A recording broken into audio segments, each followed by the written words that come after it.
الحمد لله وحده والصلاة والسلام على من لا نبي بعده ولا رسول بعده ولا معصوم بعده أما بعد فإن خير الحديث كتاب الله وخير الهدي هدي محمد صلى الله عليه وسلم وشر الأمور محدثاتها وكل محدثة بدعة وكل بدعة ضلالة وكل ضلالة في النار. أعوذ بالله من الشيطان الرجيم. بسم الله الرحمن الرحيم.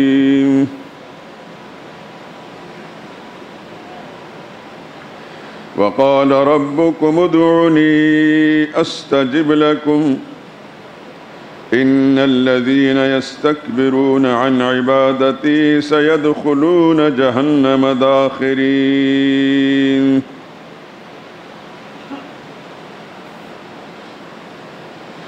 الله الذي جعل لكم الليل لتسكنوا فيه والنهار مبصرا إن الله لذو فضل على الناس ولكن أكثر الناس لا يشكرون. ذلكم الله ربكم خالق كل شيء لا إله إلا هو فأنى تؤفكون.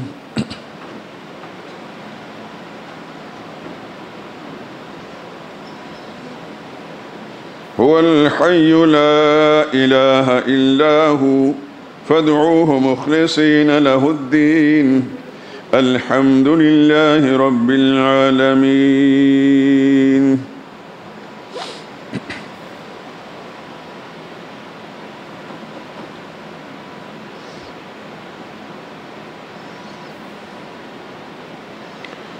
اور تمہارے پروردگار نے فرما دیا ہے کہ مجھ سے مانگا کرو میں تمہاری دعا قبول کروں گا.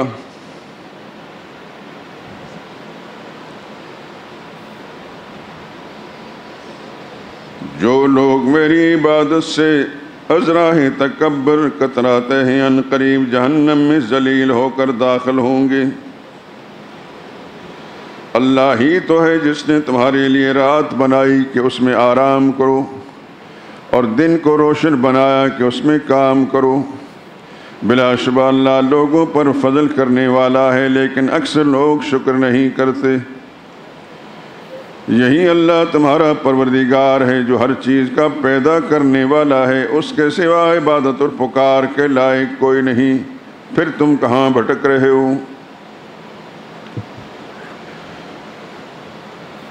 وہی زندہ ہے جسے موت نہیں. اس کے سوا کوئی عبادت اور پکار کے لائق نہیں. سو اسی کی بندگی کرو خالص کر کے اسی کو پکارو.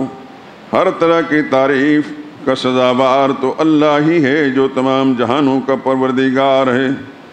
سبحان ربک رب العزت عما یصفون وسلام علی المرسلین والحمد للہ رب العالمین.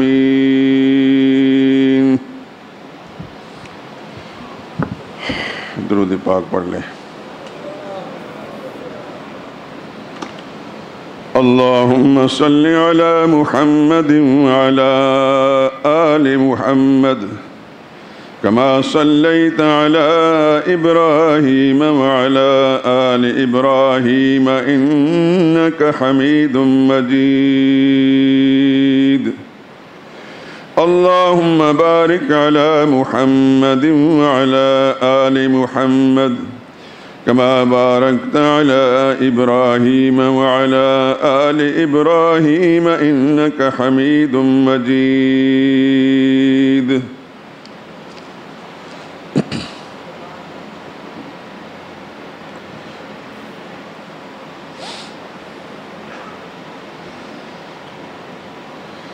خدا بندہ شہنشاہ زمین و آسمان تو ہے شاہد ذرہ ذرہ خالق کون و مکان تو ہے. تیرا ہمسر نہیں کوئی، تیرا ثانی نہیں کوئی، ازل سے تا ابد یکتا اکیلا جاوداں تو ہے۔ نہ کوئی عیب ہے تجھ میں، نہ کوئی نقص ہے تجھ میں، کہ ہر خوبی ہے جس کی ذات میں وہ بے گماں تو ہے۔ ہر ایک شے آنی و فانی مگر ایک تو ہے لا فانی، زوال و موت سے بالا ہے وہ عالم جہاں تو ہے۔ تو سنتا دیکھتا ہے جانتا ہے بات سینے کی، تو سنتا دیکھتا ہے جانتا ہے بات سینے کی، اگرچہ عرش پر بیٹھا ہے لیکن لامکاں تو ہے۔ نظر آتا نہیں لیکن تو ہے موجود ہر جانب، نشان تیرا ہر ایک شے میں ہے گرچہ بے نشان تو ہے۔ ہمارا مالک و آقا، ہمارا والی و مولا، ہمارا مالک و آقا، ہمارا والی و مولا، سمندر ہو کے سارا ہر جگہ ایک پاسباں تو ہے۔ کوئی بندہ خطا کے بعد ہو جاتا ہے جب تائب، کوئی بندہ خطا کے بعد ہو جاتا ہے جب تائب، اسے تو بخشنے والا ہے اس پر مہرباں تو ہے۔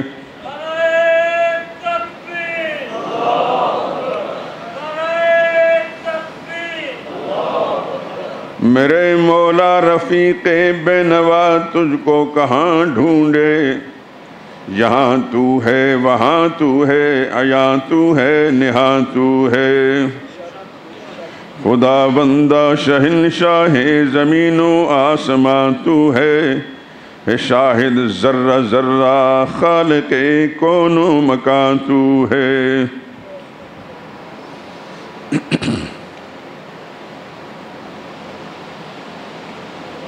بزرگان محترم، برادران عزیز،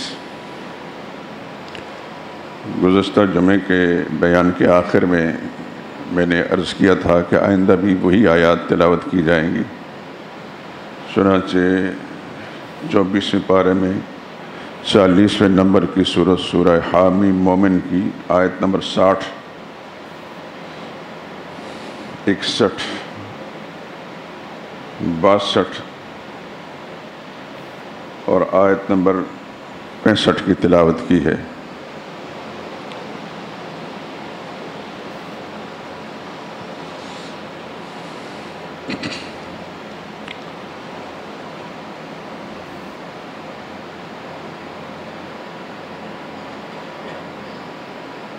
ایک بات مجھے بار بار اس مضمون کے بیان کرنے کے ساتھ دہرانی پڑتی ہے، اس امید پر کہ ہمارے ساتھی، ہمارے دوست یا آپ لوگ جو بھی اس آواز کو سن رہا ہے، جہاں یہ بات پہنچ رہی ہے، اس کے ذہن نشین ہو جائے، اور جب یہ بات دل میں، دماغ میں راسخ ہو جائے گی تو انشاءاللہ نہ صرف یہ کہ اس کا عقیدہ پختہ ہوگا، وہ جب تک زندہ ہے اس کی حرکات و سکنات اللہ کی وحدانیت سے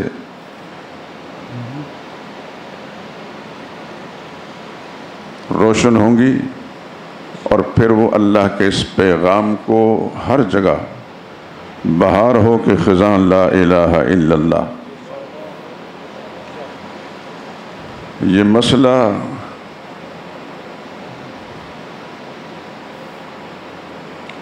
کسی خاص موسم کا پابند نہیں ہے۔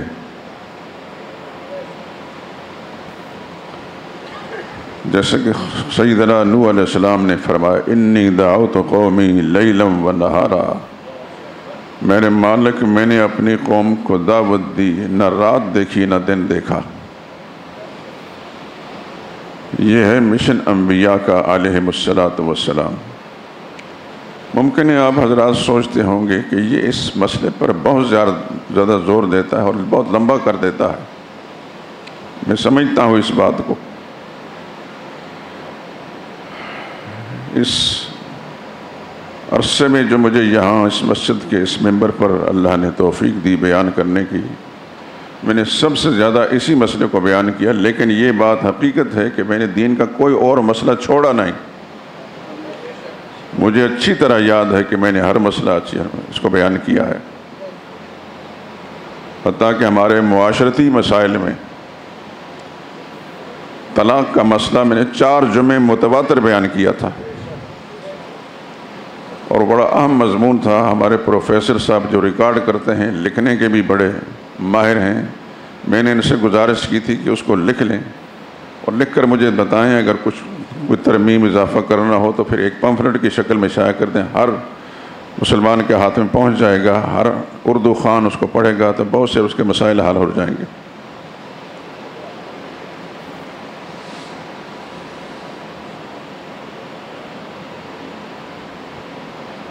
اب تو سب کے سامنے میں نے کہہ دیا، آپ سے درخواست ہے کہ آپ اس کو لکھ لیں. میں چونکہ کچھ اور کاموں میں مصروف ہوں، اس واسطے آپ کے پاس ریکارڈنگ موجود ہے کئی سال پرانی. کتنے سال ہوئے؟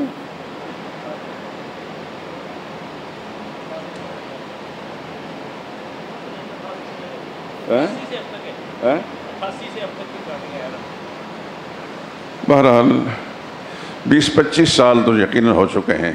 صحیح تاریخ مجھے یاد نہیں. میں نے صرف اس لیے عرض کیا کہ جتنی اللہ نے مجھے سمجھ دی ہے، جس مسئلے کو میں سمجھتا ہوں جہاں مسلمان کی ضرورت ہے، اس کو میں نے بیان بھی کیا اپنی استعداد اور صلاحیت کے مطابق. میں دعویٰ یہ نہیں کرتا کہ میری ہر بات 100% درست ہوتی ہے، لیکن میری نیت میں کوئی شک نہیں. میرے فہم میں، میری سمجھ میں نقص ہو سکتا ہے، میرے ارادوں کے اندر نیت میں کوئی نقص نہیں. یہی ایک چیز ہے مجھے خدا کے سامنے پیش کروں.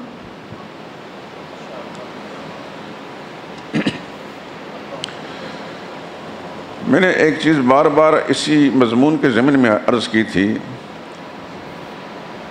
کہ آپ اللہ کو واحد لا شریک مانتے ہیں. وحدہ لا شریک لہ، اشہد ان لا الہ الا اللہ وحدہ لا شریک لہ. یہ وحدہ کا لفظ جو ہے اس کی وضاحت یہ ہے کہ اللہ واحد ہے، اکیلا ہے. کس کس چیز میں؟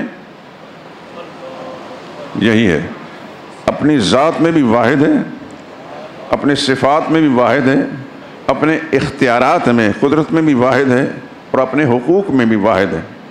یہ جو مسئلہ میں نے ابھی شروع کیا ہے آج بھی اور پچھلے جمعے میں، یہ اللہ کے حقوق کی بات ہے. آپ اس کو دوسرے لفظ میں یوں کہہ سکتے ہیں، اللہ کی عبادت. تمام تر اللہ کے حقوق جو ہیں وہ اللہ کی عبادت ہے.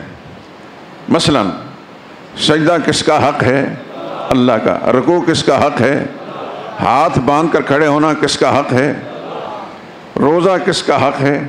زکوٰۃ کس کا حق ہے؟ صدقہ و خیرات کس کا حق ہے؟ قربانی کس کا حق ہے؟ طواف کس کا حق ہے؟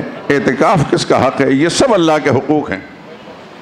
اسی طریقے سے دعا اور پکار بھی اللہ کا حق ہے، استغاثہ و فریاد بھی اللہ ہی کا حق ہے. تو یہ جو مضمون پچھلے جمعے میں بیان ہوا، اس کی وضاحت شاید پوری نہیں ہو سکی، آج پھر میں اسی کو دہرا رہا ہوں. یہ دعا کا مضمون ہے. وقال ربکم ادعونی استجب لکم. تمہارے رب نے، تم سے پیار کرنے والے، یہ رب کا جو لفظ ہے نا، اس پہ غور کریں تو اس کا نتیجہ یہ نکلتا ہے کہ وہ جو تم سے ہر جگہ میں پیار کرتا ہے، اس کا اعلان ہے ادعونی، مجھ سے منگا کرو، دعا مجھ سے کیا کرو. استجب لکم، میں وعدہ کرتا ہوں تمہاری دعائیں قبول کروں گا. اور اللہ کا جو وعدہ ہے اس میں اس کی خلاف ورزی نہیں ہوتی. وَلَن يُخْلِفَ اللَّهُ وَعْدَهُ. اللہ اپنے قرآن کہتا ہے اللہ اپنے وعدوں کے خلاف نہیں کرتا، کیونکہ وعدہ خلافی 2 وجہ سے ہوتی ہے. یا تو وعدہ کرنے والا عادی وعدہ خلاف ہوتا ہے، اس لیے وعدہ پورا نہیں ہوتا، تو یا یہ کہ وہ اپنے کمزوری کے سبب سے وعدہ پورا نہیں کر سکا. اللہ نہ وعدہ خلاف ہے نہ کمزور ہے. اللہ کا ہر وعدہ سچا ہے اور اللہ وعدہ پورا فرماتے ہیں۔ رہی یہ بات کہ کس طرح یہ اس نے اعلان نہیں کیا کہ اس کی ترتیب کیسے ہوگی، اللہ وعدے پورے کرتا ہے۔ تھوڑا سا میں اشارہ دیتا ہوں۔ وقال ربکم، رب کا معنی سمجھتے ہیں نا؟ الحمدللہ رب العالمین، قل اعوذ برب الناس۔ پہلی صورت میں بھی رب ہے اور آخری صورت کے اندر بھی۔ قرآن کریم کے اندر اللہ نے اس صفت کو اتنی بار دہرایا ہے کہ شمار میں نہیں آتی۔ اس کا سبب کیا ہے؟ اپنے ذہن کو میری طرف متوجہ رکھیں۔ رب جس کو سنسکرت زبان میں داتا کہتے ہیں، ہندی زبان میں داتا کہتے ہیں، عربی زبان میں رب کہتے ہیں، اردو میں پالنے والا پروردگار کہتے ہیں۔ تمہارا داتا اعلان کر رہا ہے، تمہارا پروردگار پالنے والا اعلان کر رہا ہے۔ کہاں کہاں پالتا رہا؟ ذرا اپنے دماغ میں وسعت پیدا کر کے، وہ بالکل ابتدا اس دنیا میں آنے سے پہلے بھی وہ پالتا رہا۔ بات سمجھ میں آ رہی ہے کہ نہیں آ رہی؟ خدا کرے کہ میں اپنے بات سمجھانے میں کامیاب ہو جاؤں اور آپ سمجھیں اور آپ اس کی نزاکتوں سے، اس کی لطافتوں سے، اس کی حلاوتوں سے اس طرح محظوظ ہوں کہ پھر ہر جگہ بہار ہو کے خزاں لا الہ الا اللہ، یہ نغمہ فصل گلو لالا کا نہیں پابند، بہار ہو کے خزاں لا الہ الا اللہ۔ اللہ اکبر۔ میں اور آپ یا دنیا کا کوئی انسان اس دنیا میں نہیں تھے۔ ہمارا وجود خاک کے ذرات میں تھا، جس کو ہم نہیں بتا سکتے کہ خاک کے کس حصے میں تھا۔ جس نے ہمیں پیدا کیا اس کو پتا تھا۔ ہماری غذا، ہماری خوراک، ہماری مائیں، ہمارے باپ جو غذا کھاتے رہے وہ کہاں سے نکلتی تھی؟ مٹی سے، خاک سے نکلتی تھی۔ وہ وہاں سے نکلی، اس کو کسی ضابطے اور ترتیب کے مطابق غذائی شکل میں تبدیل کیا اور بالآخر لقمے کی شکل میں منہ میں ڈالا۔ وہ بکھرا ہوا تھا، ہمارا وجود بکھرا ہوا تھا، نہ ہڈیاں نظر آ رہی تھی، نہ کھال نہ بال، نہ آنکھیں نہ کان۔ پھر اس کو ایک لقمے کی شکل کے اندر غذا میں پہنچایا، اور ماں کے پیٹ میں پہنچانے کے بعد، باپ کے پیٹ میں پہنچانے کے بعد، پھر ماں باپ کے ملاپ کے نتیجے میں ایک قطرہ جو رحم مادر میں پہنچا، پھر اس کو پھیلایا۔ پہلے اس کو جمع کیا۔ باپ نے جو لقمہ کھایا اس کے وجود کے اندر، اس کی پیٹھ کے اندر وہ ایک ذرہ بنا، ایک قطرہ بنا۔ بات سمجھ میں آ رہی ہے نا؟ پھر ماں باپ کے ملاپ کے بعد ماں کا رحم کے اندر جب قطرہ پہنچا تو اللہ نے اپنی قدرت کی مشینری پر ڈال کر اس کو پھر پھیلایا۔ پہلے اس کو جمع کیا اور پھر اس کو پھیلایا۔ کس انداز سے پھیلایا؟ نہ ماں کو پتا تھا، نہ باپ کو، نہ خاندان کو، نہ کائنات کے کسی انسان کو۔ کسی ذرے سے آنکھ بنائی، کسی ذرے سے منہ بنایا، کسی سے کان بنائے، کسی سے سر بنایا، کسی سے دماغ بنایا، کسی سے ہڈیاں بنائیں، کسی سے بال، کسی سے کھال۔ یہ سب کچھ بنانے کے بعد ایک عرصے تک بتدریج رب کہتے اس ذات کو ہے۔ رب کا معنی سمجھیے کہ جو بتدریج آہستہ آہستہ پرورش کرنے والا ہے، بڑھانے والا ہے۔ خدا کرے کہ مسلمان کو یہ بات سمجھ میں آ جائے۔ میں شاید اتنا بار بار آپ حضرات کو پریشان نہ کرتا، لیکن میں دیکھ رہا ہوں کہ شرک کے اڈے آباد ہیں اور خدا کے گھر ویران ہیں۔ شرک کے اڈے آباد ہیں آج بھی، اور اللہ کے گھر ویران ہیں۔ آپ خوش نصیب ہیں کہ مسجد شہداء میں یہ آواز آپ کے کان تک پہنچ رہی ہے۔ یہ خدا کی توفیق ہے، میرا کمال نہیں۔ لیکن آپ پورے شہر کے دائیں بائیں مساجد نہ جانے، گنے ذرا 10,000 مساجد یا اس سے بھی زیادہ مسجدیں ہوں گی، چند درجن مساجد بھی شاید آپ کو نہ مل سکیں جہاں اس مسئلے کو بلا کم وقاص اپنی اصل شکل میں بیان کیا جاتا ہو۔ یہ ہے وہ مجبوری جس کی بنا پر میں بار بار یہ کہہ رہا ہوں کہ کسی نہ کسی مسلمان کے کان میں بات پہنچے گی، اس کے دل دماغ میں بیٹھے گی، سمجھائے گا، کہیں پھیلائے گا، خدا کا یہ پیغام پہنچے گا۔ مجھے اپنی ناموری منظور نہیں، میں ایک ادنا انسان ہوں، ادنا امت کے ادنا افراد میں سے آپ کا ایک خادم ہوں، اس مسجد کے خدام میں سے ہوں۔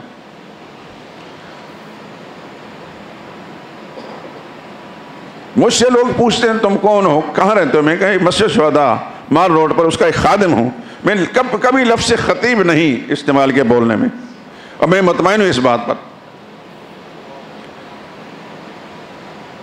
مسجد کے کچھ خادم جھاڑو دے کر خدمت کر رہے ہیں، مسجد کا ایک خادم اذان پڑھ کے خدمت کر رہا ہے، میں یہ مسائل بیان کر کے خدمت کر رہا ہوں، مسجد کو خدام پیسہ جمع کر کے مسجد تعمیر کے کام میں کام، ہم سب خادم ہیں، مالک اس کا اللہ ہے۔ وَأَنَّ الْمَسَاجِدَ لِلَّهِ، مسجدیں صرف اللہ ہی کی ہیں۔ مجھے کوئی ناموری کا شوق نہیں، خدا مجھے اس شیطانی وسوسے سے محفوظ فرمائے۔ کبھی بھی میرے رب نے اس کی مہربانی، کبھی بھی مجھے میرے دل میں وسوسہ بھی نہیں آیا کہ میں کچھ چیز ہوں۔ میں ہمیشہ اپنے آپ کو ناقص سمجھتا ہوں، لیکن جو کچھ بھی ہے یہ اللہ کی مہربانی ہے، آپ کے سامنے کہتا ہوں قرآن کی روشنی میں، پھر مجھے کچھ تسلی ہوتی ہے کہ میں بات صحیح کہی ہے۔ اللہ کے حقوق میں ایک حق ابھی آپ نے ادا کرنا ہے نماز کی شکل میں۔ ہاتھ باندھ کر جب آپ دامن پھیلا کر وہ کچھ مانگتے ہیں، یہ بھی اللہ کا حق ہے۔ اللہ کے سوا کسی اور سے ما فوق الاسباب، اس لفظ کو سمجھیے، غائبانہ طور پر اللہ کے سوا کسی اور سے نہیں مانگا جا سکتا، شرک ہے۔ غائبانہ التجا و درخواست، دعا صرف اللہ ہی کا حق ہے، اللہ ہی سے کی جا سکتی ہے۔ آپ کو کوئی ایسی ضرورت ہے جو آپ کے بند مقابل ایک مسلمان بیٹھا ہے، اس کے پاس کوئی چیز موجود ہے اور آپ کا نظر آ رہا ہے، آپ کی آواز بھی سنتا ہے، آپ اسے کہتے ہیں یہ فلاں چیز مجھے دے دیں، بظاہر یہ بھی ایک درخواست ہے، ایک پکار ہے، لیکن ما تحت الاسباب ہے، اس کے پاس وہ چیز موجود ہے، وہ دے سکتا ہے، آپ لے سکتے ہیں۔ لیکن کسی انسان سے، وہ انسان چاہے پیغمبر کیوں نہ ہو، پیغمبر سے بڑا تو کوئی بھی نہیں، اس سے ما فوق الاسباب دعا و درخواست کرنا شرک ہے۔ مثلا یہاں بیٹھ کر آپ سرور عالم صلی اللہ علیہ وسلم کو پکار کر کہتے ہیں یا رسول اللہ میں بیمار ہوں، میری بیماری میں مجھے شفا دے دیجئے، میں بڑا تنگ دست ہوں، مجھے آسودگی دے دیجئے، یہ شرک ہے، یہ حق اللہ کا ہے، اللہ کے سوا کسی اور کا نہیں ہے۔ بات سمجھ میں آ رہی کہ نہیں آ رہی؟ خدا کرے کہ سمجھ میں آ جائے۔ مسجد کے دیواریں تو میرے حق میں گواہی دیں گی انشاءاللہ۔ جو اللہ کا حق ہے وہ اللہ ہی کو دیا جا سکتا ہے۔ ایک حدیث سناتا ہوں، ملک شام سے تجارتی سفر کر کے بعض صحابہ شروع میں آغاز اسلام میں وہاں کے مناظر دیکھ کر واپس آئے، لوگ اپنے لیڈروں کو سجدہ کرتے تھے، تو صحابہ کرام مخلص لوگ تھے، رسول اللہ صلی اللہ علیہ وسلم سے عرض کیا یا رسول اللہ ہم نے دیکھا کہ لوگ اپنے لیڈروں کو سجدہ کرتے ہیں، حالانکہ وہ اس قابل نہیں ہوتے، آپ اجازت دیں تو ہم آپ کو سجدہ کریں۔ آپ نے فرمایا وہ سجدہ، وہ گمراہ ہیں، وہ لعنتی ہیں، ان کو کچھ پتہ نہیں، یہ اللہ کا حق ہے، اللہ کا حق میں استعمال نہیں کر سکتا۔ اعبدوا ربکم، یہ عبادت ہے اور عبادت اپنے رب کی کرو۔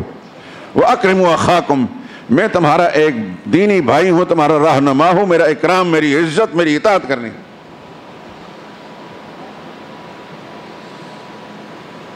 اگر سجدہ روا ہوتا تو کیا ابوبکر صدیق حضور کو سجدہ نہ کرتے؟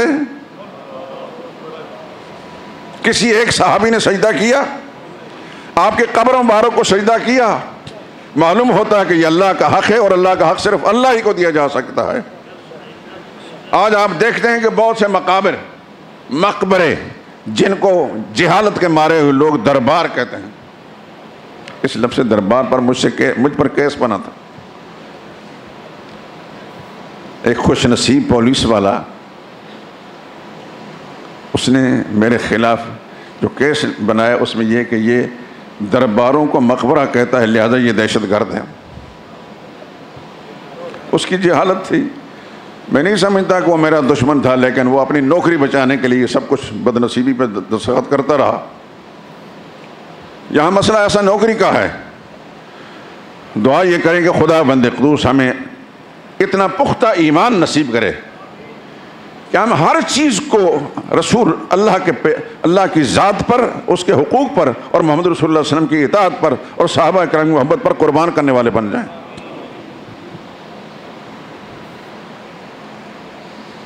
کیونکہ اگر ہمیں کسی نے نوکری نکال دیا تو کیا ہمارا رب ہمیں نہیں دیکھ رہا؟ جس خدا نے ماں کے پیٹ کے اندر جب ہم بول بھی نہیں سکتے تھے، ہل نہیں سکتے تھے، دعا نہیں کر سکتے تھے، درخواست نہیں کر سکتے تھے، وہاں بغیر مطالبے کے ساری ہماری ضرورتیں پوری کی، وہ اس دنیا میں بھیجنے کے بعد ہماری ضرورتیں پوری نہیں کرے گا؟ میں یہی کہہ رہا ہوں میرے دوستو، اپنے عقیدوں کو اتنا پختہ کرو کہ ہمارا خالق، ہمارا رب صرف اللہ ہے. آپ سورہ فاتحہ جب پڑھتے ہیں ہر نماز کی ہر رکعت کے اندر الحمدللہ رب العالمین، جو سارے جہان کا رب ہے، تو میرا اور آپ کا رب نہیں؟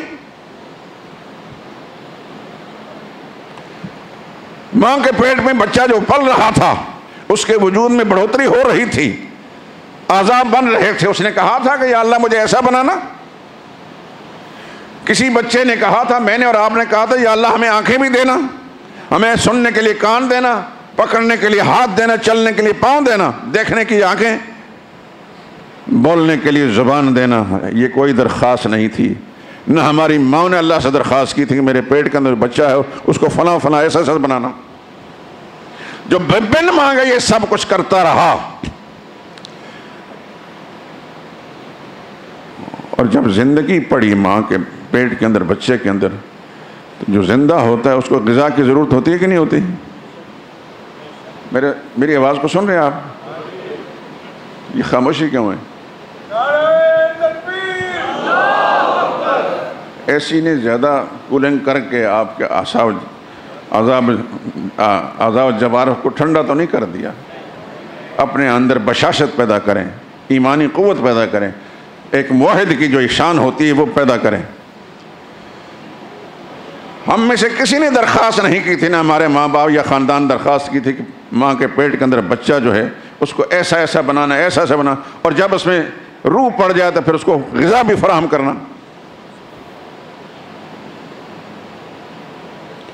ماں جو کھاتی تھی وہ ہمارے پیٹ میں نہیں جاتا تھا، ماں جو پیتی ہمارے پیٹ میں نہیں جاتا تھا، وہ اس کی غذا بنتی تھی، وہ اس کی نشو و نما کے لیے، اس کی قوت کے لیے تھا. اللہ اکبر، اللہ اکبر، اللہ اکبر، اس کی شان پر قربان جائیں. اس نے اس چیز سے ہماری ماں کے پیٹ کے اندر پرورش کی، تربیت کی، جس کے بارے میں اس نے خود اپنی کتاب کے اندر فرما دیا ہے وَيَسْأَلُونَكَ عَنِ الْمَحِيضِ قُلْ هُوَ أَذًى. ماہواری کے خون کے بارے میں میرے نبی آپ سے لوگ پوچھتے ہیں، بتا دیں کہ وہ تو ایک زہر ہے. بات سمجھ میں آ رہی کہ نہیں آ رہی؟ خدا کے لیے تھوڑا سا متحرک ہو کر بولیں تاکہ مجھے سمجھ میں آ جائے کہ مسئلہ آپ کو سمجھ آ رہا ہے. اللہ نے فرمایا ماہواری کا خون کیا ہے؟ اذن، زہر ہے. حمل کے ایام کے اندر آپ جانتے ہیں کہ خاتون، جوان خاتون جب حاملہ ہو جاتی ہے اس کی ماہواری کا خون جسم سے نکلنا بند ہو جاتا ہے. وہ ماہواری والا خون جو بند ہو چکا ہے، اللہ رحم مادر میں ماں کے پیٹ کے اندر بچے کی تربیت اس خون سے کرتا ہے. میری بات سمجھ میں نہیں آئے تو دنیا کسی ماہر ڈاکٹر سے پوچھ لیجئے. رب وہاں بھی رب ہے، یہاں بھی رب ہے، وہاں بھی رب ہے، تربیت کر رہا ہے. اور میں نے بتایا رب کا معنی ہوتا ہے لہجہ لہجہ، مرحلہ بمرحلہ، آہستہ آہستہ، جتنی ضرورت ہے اس کے مطابق تربیت کر رہا ہے. جب ضرورت پوری ہو گئی اور اللہ نے مدت پوری کر کے حکم فیصلہ کر دیا کہ اب اس بچے کو ماں کے پیٹ میں نہیں رکھنا، باہر بھیجنا ہے، بھیجتا کہ نہیں بھیجتا؟ اچھا وہ خون جو ماں کے پیٹ میں بچے کے پیٹ میں جاتا تھا وہ کس ذریعے سے جاتا، کس راستے سے جاتا تھا؟ ناف کی نالی کے ذریعے سے جاتا تھا، حالانکہ غذا کا راستہ تو منہ ہے، غذا پہنچانے کا راستہ تو منہ ہے۔ سمجھ میں آ رہی کہ نہیں آ رہی بات؟ خدا کے لیے کم از کم میری طرف توجہ دیں۔ لیکن اللہ نے منہ کے ذریعے سے یہ غذا کیوں نہیں پہنچائی؟ اس لیے کہ وہ خون ناپاک ہے، وہ خون اور اللہ اکبر، منشاء خدا بندی یہ ہے کہ اس انسان کی منہ کو، اس کی زبان کو میں نے پاک رکھنا ہے۔ کل اس نے اس زبان سے میرا نام لینا ہے۔ اس نے اس بے بسی کے عالم میں جب بچہ ہل نہیں سکتا تھا اس منہ کو پاک رکھا اور ناف کے نالی کے ذریعے سے وہ غذا پہنچائی۔ جس خدا نے، میری ایک بات پہ غور فرمائے، جب ہم ہل جل نہیں سکتے تھے، بول نہیں سکتے تھے، حرکت نہیں کر سکتے تھے، بے بسی کے عالم کے اندر ہمارے منہ کو پاک رکھا تاکہ کل یہ منہ جو ہے میرا نام لے، اللہ کی حمد و ثنا ہو۔ تو کیا اس بات کی گنجائش ہے کہ پھر اس منہ کو کے اندر ہم چرس ڈالیں؟ اس منہ کے ذریعے سے ہم بدبودار سگریٹ پئیں، نشے کی لعنت میں مبتلا ہوں؟ اپنے اختیار سے ہم اس منہ کو ناپاک کرتے ہیں، جب بے اختیار سے تو پروردگار عالم نے ہمارے منہ کو وہاں پاک رکھا ہے۔ یہاں بیٹھ کر عہد کریں میرے دوست جو سگریٹ پیتے ہیں سگریٹ نہیں پئیں گے، وعدہ کرتے ہیں؟ ہاتھ کھڑا کریں۔ جزاکم اللہ خیرہ، اللہ آپ کو استقامت نصیب فرمائے۔ انسان پختہ ارادہ کر لے، پختہ ارادوں کے سامنے کوئی چیز ریکارڈ نہیں بنتی، خدا کی مدد بھی آ جاتی ہے۔ نہیں تو 2 رکعت نماز حاجت کی، یا اللہ میری یہ حاجت ہے، مجھے یہ لت پڑی ہے سگریٹ پینے کی یا دوسری کوئی چیز استعمال کرنے کے منہ کے ذریعے سے، میں نے مسئلہ یہ سنا ہے کہ میرا رب میرے منہ کو پاک دیکھنا چاہتا ہے تاکہ اس کے ذریعے سے میں اس کی حمد و ثنا کروں۔ یا اللہ میری مدد فرما، اس طرح مدد فرما کہ آئندہ مجھے اس کی پریشانی کوئی نہ ہو۔ بہت سے لوگ، ٹائم تھوڑا ہے، میرے جیسے خاکسار معمولی آدمی کی تھوڑی سی کوششوں سے سگریٹ سے بھی باز آ گئے، نسوار کھانے سے بھی باز آ گئے، اور شراب پینے سے بھی باز آ گئے۔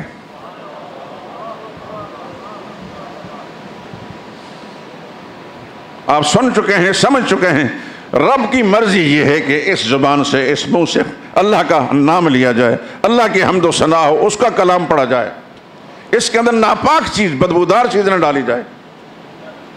اور یہ بھی یاد رکھیں، حدیث میں آپ نے سنا ہوگا، علماء سے پڑھا ہوگا کہ ملائکہ کرام کو اذیت ہوتی ہے جب مسجد میں کوئی مسلمان آتا ہے، سگریٹ پی کر آتا ہے اور سگریٹ کی بو آتی ہے یا کوئی اور کوئی چیز، اس کی وجہ سے ملائکہ کرام کو اذیت ہوتی ہے، حتیٰ کہ کچی مولی کھا کر مسجد میں آنے کی اجازت نہیں ہے، اس کی سمیل سے بھی فرشتوں کو اذیت ہوتی ہے۔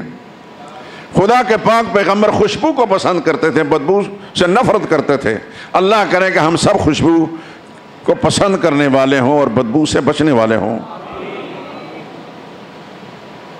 دنیا میں بھیجا، دنیا میں آنے کے ساتھ، اس کی ہوا لگنے کے ساتھ، ڈاکٹر نے، نرس نے یا دایا نے وہ ناف کی نالی کاٹ دی، رزق پہنچنے کا راستہ ہمیشہ کے لیے بند کر دیا گیا۔ لیکن رب تو اب بھی رب ہے، رب تو اب بھی رب ہے، وہاں بھی رب تھا، اب بھی رب ہے، وہ ہمیشہ سے رب ہے، ساری کائنات کا رب ہے، وہ رب الانسان نہیں، رب العالمین ہے۔ اس کی شان پر قربان جائیں۔ رزق پہنچنے کا وہ راستہ بند ہوا، اللہ اکبر، اللہ اکبر۔ اس نے اس ماں جس کے پیٹ کے اندر یہ بچہ پلا ہے، اس کی چھاتیوں کے اندر دودھ کی 2 نہریں جاری کر دیں۔ ایک مدت تک پھر وہ وہاں سے غذا حاصل کرتا رہا، وقت کا دامن تنگ ہوتا ہے، میں بات کو ذرا زیادہ تفصیل سے کھول نہیں رہا. اور ایک وقت گزرنے کے بعد پھر بچہ ماں کا دودھ بھی چھوڑ دیتا ہے اور ٹھوس غذا کھانے لگ جاتا ہے، اور ایک وقت آتا ہے وہ کڑیل جوان بن جاتا ہے. وہ جو ایک ایک قطرے پر پلتا تھا، یہ دودھ کے قطروں پر پلتا تھا، اب وہ کڑیل جوان ہے، کئی کئی روٹیاں کھا جاتا ہے، کئی کئی کلو گوشت کھا جاتا ہے. یہ سارا تربیت کا نظام جن مراحل سے گزرا ہے، یہ کس کے اختیار میں تھا؟ اللہ کے اختیار میں تھا. یہ قرآن کی آیت جو میں نے وقال ربکم ادعونی، تمہارا رب کہہ رہا ہے. جانتے ہو رب کون ہے؟ ذرا پیچھے خیالات دوڑائیے، اپنے ذہن کو پیچھے لے جائیے اپنی شروع کی زندگی تک، تو آپ کو رب کی ربوبیت کا پتہ چلے گا. وہ کہہ رہا ہے وہاں بغیر مانگے تمہاری ضرورتیں میں پوری کرتا رہا، اس دنیا میں آنے کے بعد پھر اس ہاتھ کو جو میں نے بنایا ہے کسی اور کے سامنے مت پھیلائے. وقال ربکم ادعونی، مجھ سے مانگو، میں وعدہ کرتا ہوں استجب لکم، میں تمہاری دعاؤں کو قبول کروں گا. میں نے بتایا کہ دعا عبادت ہے، اور عبادت کا حقدار کون ہے؟ پھر کہیں کون ہے؟ پھر کہیں کون ہے؟ تمام تر عبادات کا حقدار صرف اللہ ہے، ان میں سے دعا بھی عبادت ہے.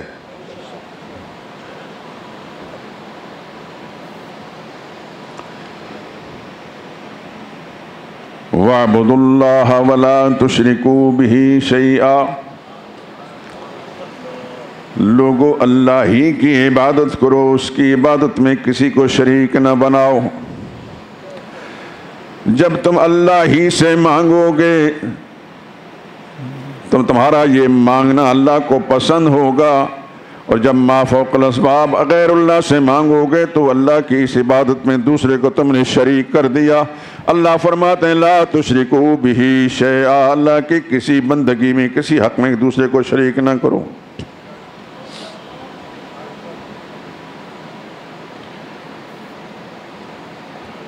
قرآن کریم آپ تلاوت کرتے ہیں؟ بولیں، ہاتھ کھڑا کریں. جزاکم اللہ خیرہ، اللہ آپ کو جزائے خیر دے. میری حقیر سی آواز پر آپ کو اللہ نے اپنی رحمت کے ساتھ اپنی کتاب کے ساتھ وابستہ کر دیا. جتنی بھی تلاوت کر سکتے ہیں، یہ ضروری نہیں کہ پورا سپارہ پڑھیں، جتنی کر سکتے ہیں کریں ضرور. صبح جب اٹھتے ہیں آپ نماز کے لیے، نماز سے پہلے اگر وقت ہے تو، نہیں تو نماز کے بعد تھوڑا سا ٹائم خدا کی کتاب کو دے دیں. انشاءاللہ انشاءاللہ انشاءاللہ آج ایک رکوع پڑھیں گے، کل 2 رکوع، 10 رکوع پڑھنے کی، پھر پورا پارہ پڑھنے کی، 2 پارے، 5 پارے، 10 پارے پڑھنے کے خدا سعادت نصیب فرما دیں گے. اور پھر ایسے بھی ہوں گے کہ ایک ایک دن میں پورا قرآن کریم ختم کرنے والے ہو جائیں گے. یہ سب خدا کی مہربانی ہے، لیکن یہ اندر کی کیفیت جو ہے، دل کی تار میرے رب کے ساتھ جوڑ دیں، اللہ کی مرضی کے ساتھ جوڑ دیں. اپنے دل و دماغ کی کیفیت اس انداز سے بنائیں کہ آپ خدا کے بارگاہ کے اندر پہنچے ہوئے ہیں. اور اس کیفیت کو خدا جتنا پسند کرتا ہے، اس سے بڑھ کر اور بیان نہیں کی جا سکتی. اللہ جانتا ہے میرا بندہ ساری دنیا سے منہ موڑ کر سب کو چھوڑ کر میری طرف متوجہ ہوا. اس کی رحمتیں پھر جھوم جھوم کر آتی ہیں. اپنا تعلق اپنے رب کے ساتھ جوڑو، اپنا تعلق اپنے رب کے ساتھ جوڑو. دعا کریں خدا مجھے بھی اور آپ کو بھی ایسا ہی بنا دے. صرف الفاظ نہ ہوں، حقیقت. یا اللہ ان الفاظ کو حقیقت کا روپ دے دے.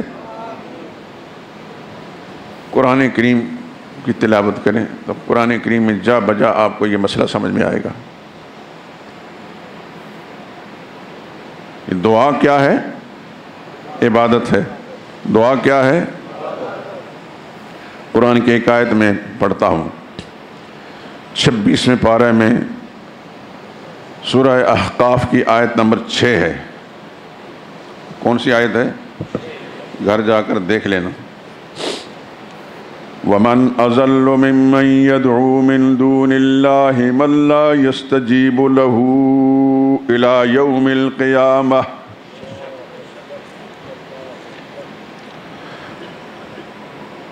ومن اضل، انداز بھی کیسا عجیب ہے، کیونکہ اللہ کو یہ پسند نہیں ہے کہ اللہ کا بندہ اللہ کے دیے ہوئے ہاتھوں کو اللہ کے سوا کسی اور کے سامنے پھیلائے. اللہ کی زمین پر چلنے والا، اللہ کی دی ہوئی غذائیں کھانے والا، اس کی دی ہوئی زندگی استعمال کرنے والا، اس کی دی ہوئی ساری سہولتیں استعمال کرنے والا، اس کا دیا ہوا کاروبار کرنے والا، اس کے دیے ہوئے اولاد بیوی بچے رکھنے والا، وہ کسی اور کے سامنے دامن پھیلا کر مانگتا ہے. اللہ فرماتے ہیں یہ آدمی گمراہ ہے، لیکن سب سے بڑا گمراہ. اس آیت کو جا کر دیکھ لینا، آیت نمبر 46ویں نمبر کی سورت ہے، 26ویں پارے کی پہلی سورت ہے. آیت کا اسلوب دیکھیے، وَمَنْ أَضَلُّ، کون زیادہ گمراہ. ازل، اللہ کرے کہ آپ عربی گرامر سے آشنا ہو جائیں. ہمارے مدارس کے اندر دعا کریں کہ اللہ تعالیٰ ان کو نظر بد سے بچائے، زمانے کے شرور و فتن سے محفوظ رکھے، ان کے خلاف ہونے والی سازشوں سے محفوظ رکھے، اور سازش کرنے والوں کو خدا پیوند زمین کر دے. مدرسے کے اندر جو طالب علم کئی سال گزارتا ہے، اس میں پہلے سال میں صرف پڑھائی جاتی ہے. صرف پڑھیں گے تو پھر پتہ چلے گا کیا ہے. پھر نحو پڑھائی جاتی ہے. ان دو کا کام یہ ہوتا ہے کہ یہ عربی زبان میں قرآن کریم کے الفاظ اور اس کی زیر زبر کو درست کرتے ہیں. ازل کا جو لفظ ہے،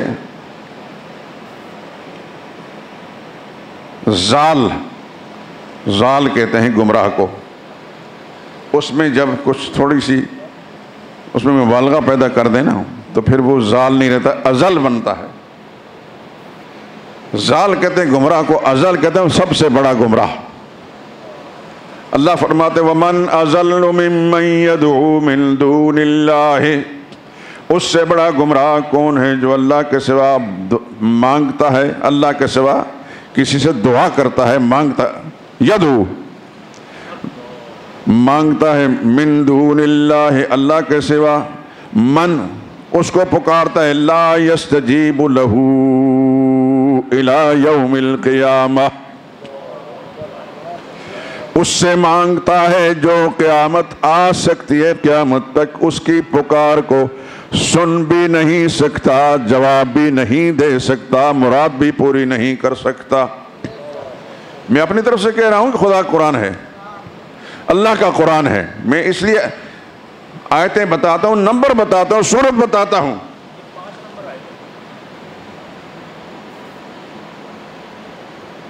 ہاں 5 اور 6 دونوں مل کر. وَمَنْ أَضَلُّ، اس سے بڑا گمراہ کون ہے، مِمَّنْ يَدْعُو، جو دعا کرتا ہے، مانگتا ہے، من دون اللہ اللہ کے سوا، من اس سے مانگتا ہے، لا یستجیب لہ اس کو جواب دے نہیں سکتا، اس کی مراد پوری نہیں کر سکتا. کب تک؟ الی یوم القیامہ، قیامت کے دن تک. کیوں نہیں پوری کرتا؟ آخری جملے میں وَهُمْ عَنْ دُعَائِهِمْ غَافِلُونَ، جن سے یہ بدنصیب مانگ رہا ہے ان کو تو پتہ بھی نہیں چلتا، اس کی پکار سے، اس کی دعا سے ہیں ہی بے خبر اور غافل.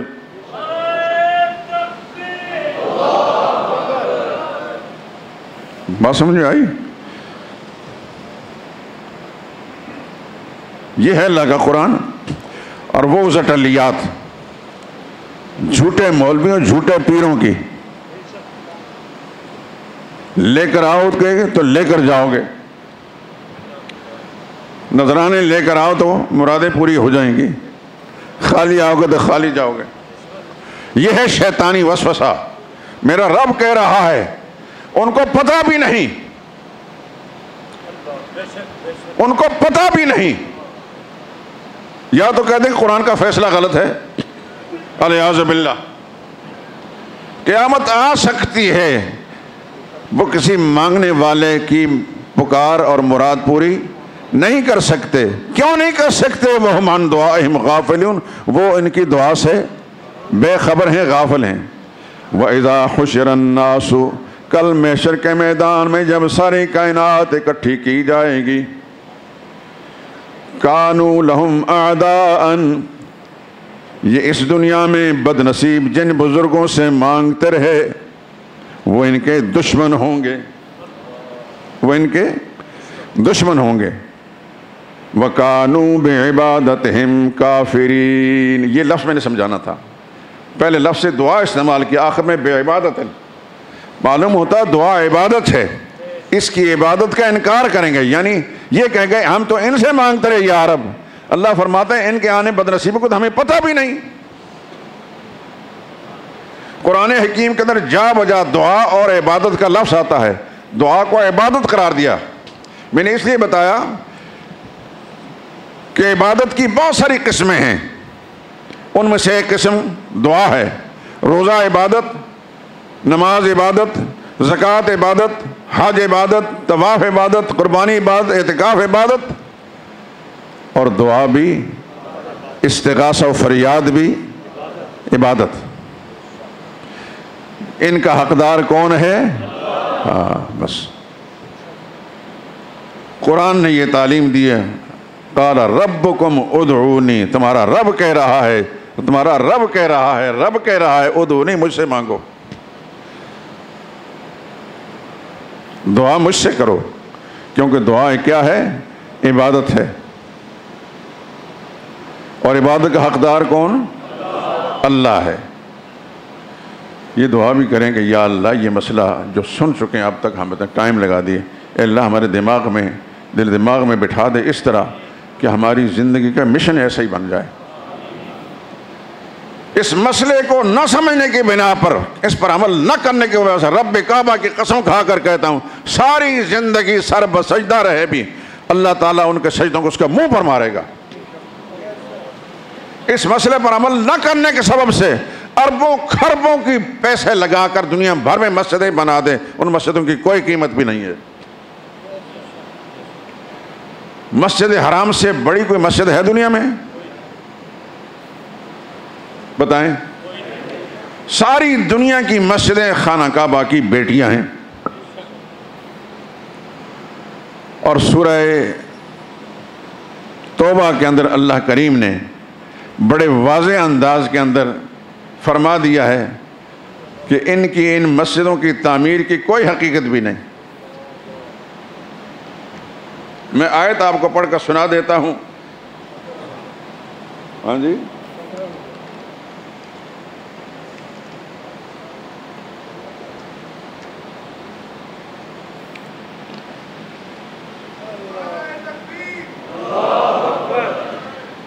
آیت نمبر 17 ہے سورہ توبہ کی، 17ویں اور 18ویں۔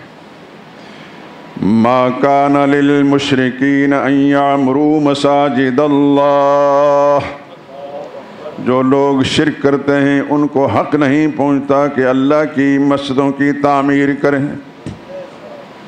کیوں؟ شاہدین علی انفسہم بالکفر، وہ شرک کر کے اپنے اوپر کفر کی مہر لگا چکے ہیں۔ وَفِي النَّارِ هُمْ أُولَئِكَ حَبِطَتْ أَعْمَالُهُمْ، اللہ نے ان کے سارے اعمال برباد کر دیے ہیں، مسجدوں کی تعمیر بھی، باقی نیک اعمال بھی برباد کر دیے۔ وَفِي النَّارِ هُمْ خَالِدُونَ، یہ ہمیشہ آگ میں جلتے رہیں گے۔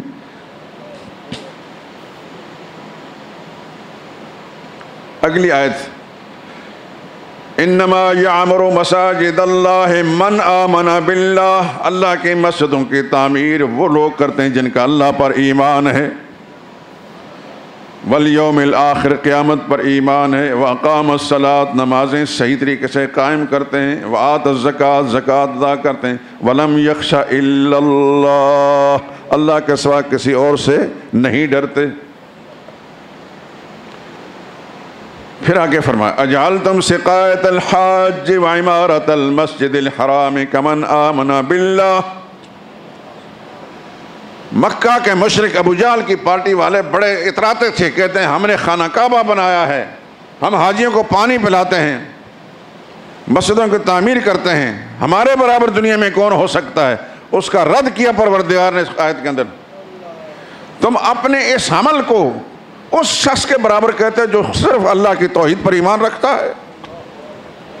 اللہ فرماتے ہیں لا یستوون عند اللہ، شرک کر کے ساری دنیا کے نیکی کرنے والا اور صرف اللہ کی توحید کو اپنانے والا، لا یستوون عند اللہ، ان دونوں میں اللہ کے نزدیک کوئی برابری نہیں ہے۔ موحد کا بڑا مقام ہے، موحد کا بڑا مقام ہے۔ یہاں نہ سمجھ میں آئے تو شاید آنکھیں بند ہوں گی میرے دوستوں، تو پھر سمجھ میں آئے گی مسئلہ توحید کو اپنایا ہے تو پھر خدا کی طرف سے کیسے عزت و اکرام کا معاملہ ہوگا، عزت اکرام کا معاملہ ہوگا۔ قرآن سچا ہے، نبی سچا ہے، نبی کا فرمان سچا ہے، تو قرآن میں اور نبی کے فرمان میں یہی بات ہے کہ عزت اکرام موت کے بعد موحدین کی ہوگی، مشرکین کی نہیں ہوگی۔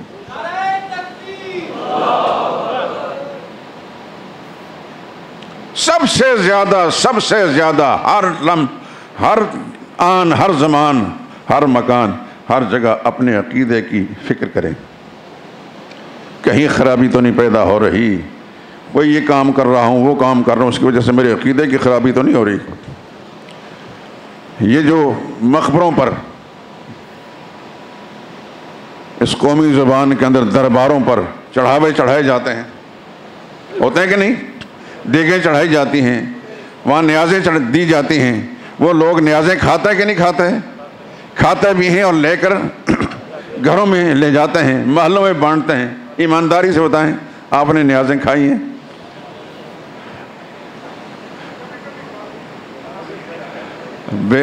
غلطی سے بے خبری کے عالم میں، یہ طنز نہیں کر رہا، بے خبری کے عالم میں ایسا ہوا ہوگا جب مسئلہ معلوم نہیں تھا، لیکن مسئلہ معلوم ہونے کے بعد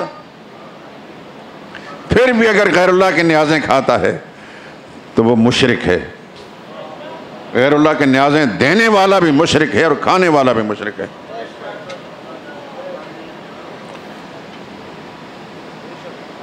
میں نے مر کر خدا کے سامنے جانا ہے اور میرا رب مجھ سے پوچھے گا، لوگ اپنا ٹائم نکال کر تمہارے پاس آتے تم نے خدا کا قرآن کیوں نہیں سمجھایا؟ لیکن ذمہ داری آپ کی بھی ہے، آپ کے کانوں سے یہ آواز ٹکرا چکی ہے، اور یہی آواز آپ کے جسم کے تمام اعضاء، شاہد علیہم سمعہم و ابصارہم و جلودہم، اس انسان کے حق لیے اس کے کان بھی گواہیاں دیں گے، اس کی آنکھیں بھی گواہیاں دیں گی، اس کی کھال بھی گواہی دے گی، آپ کا جسم خود گواہیاں دے گا کہ یہ مسئلہ سمجھایا تھا، ان کو پتہ چلا تھا، اس پر عمل کیوں نہیں کیا؟ میں ہر روپ سے، ہر رخ سے قرآن کریم کی آیات کے حوالے سے آپ کو یہ مسئلہ سمجھا رہا ہوں۔ خدا سے دعا کریں کہ میرے سمجھانے کو خدا قبول کر لے، اللہ میرے ارادوں اور میری نیتوں کو قبول فرمائے، آپ کے سننے کو قبول فرما کر مجھے اور آپ کو اور جہاں بھی یہ آواز پہنچے سب کو خدا اس پر عمل کرنے کی توفیق نصیب فرمائے۔ وآخر دعوانا ان الحمد للہ رب العالمین۔